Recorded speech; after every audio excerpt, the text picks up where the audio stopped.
காங்கிரஸ் வந்து இப்போ விஜய் ஒரு ஆப்ஷனா பயன்படுத்தி திமுக கிட்ட கேட்கிறா சொல்றீங்க. ஆனா திமுக பாயிண்ட் ஆஃப் வியூலயே விஜய் கூட போனா இவங்க வெற்றி பெறுவாங்களா இல்லையான்றது கண்டிப்பா அனலிசிஸ் பண்ணுவாங்க. ஸோ அந்த அடிப்படையில் வெற்றி பெறதுக்கு வாய்ப்பே இல்லாத போது காங்கிரஸ்க்கு நான் ஏன் அதிகமாக கொடுக்கணும்னு திமுக தலைமை யோசிக்காதா? கண்டிப்பாக யோசிக்கும். இறுதி கட்டத்தில் அதுதான் யோசிப்பாங்க. வந்து குழு பேசுவோம் இல்லையா, குழு பேசும்போது சொல்லுவாங்க, ஐயா உங்களுக்கான வாய்ப்புகள் ரொம்ப ரொம்ப குறைவு. நீங்கள் விஜயை வந்து ஒரு ஆப்ஷனாக வச்சு நீங்கள் வந்து இதெல்லாம் கேட்குறீங்க. இல்லை அப்படி கூட சொல்ல வேண்டாம். நீங்கள் 50 சீட்டோ 60 சீட்டோ 40 சீட்டோ 45 சீட்டோ அதிகாரத்தில் போங்க இதெல்லாம் கேட்டிங்கன்னா உங்களுக்கு ஸ்ட்ரைக்கிங் ரேட் எவ்வளோ இருக்குது? நீங்கள் 41 இடங்கள் வாங்கி நீங்கள் 8 இடங்கள் வின் பண்ணீங்க 2016. இந்த வாட்டி 25 இடங்கள் வாங்கி 18 இடங்கள் வின் பண்ணீங்க.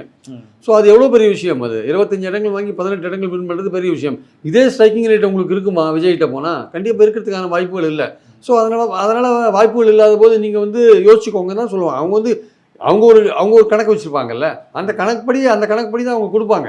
அந்த கணக்குக்கு மேலே வந்து காங்கிரஸ் கேட்டதுன்னா 1-2 சீட்டு அப்படி இப்படி கொஞ்சம் அட்ஜஸ்ட் பண்ணி கொடுக்கறதுக்கான வாய்ப்பு இருக்கு. ஆனால் ஒரேடியாக இப்போ 25 சீட்டுக்கு மேலே இன்னும் 25 சீட்டு அப்படின்ற விஷயங்கள், அதிகாரத்தில் பங்கு அதெல்லாம் முன்னாடியே ப்ராமிஸ் பண்ணணும் அப்படின்னா அந்த மாதிரிலாம் விஷயங்கள்லாம் காங்கிரஸ் திமுக கமிட் பண்ணிக்க, அதிகாரத்தில் பங்கெல்லாம் கமிட் பண்ணிக்கவே மாட்டாங்க. ப்ரீ போலியே பண்ணிக்கவே மாட்டாங்க. எதனால சார் அப்படி? அவங்க போட்டி அதெல்லாம் ஒத்துக்க மாட்டாங்க சார். அவங்க ஒத்துக்க மாட்டாங்க.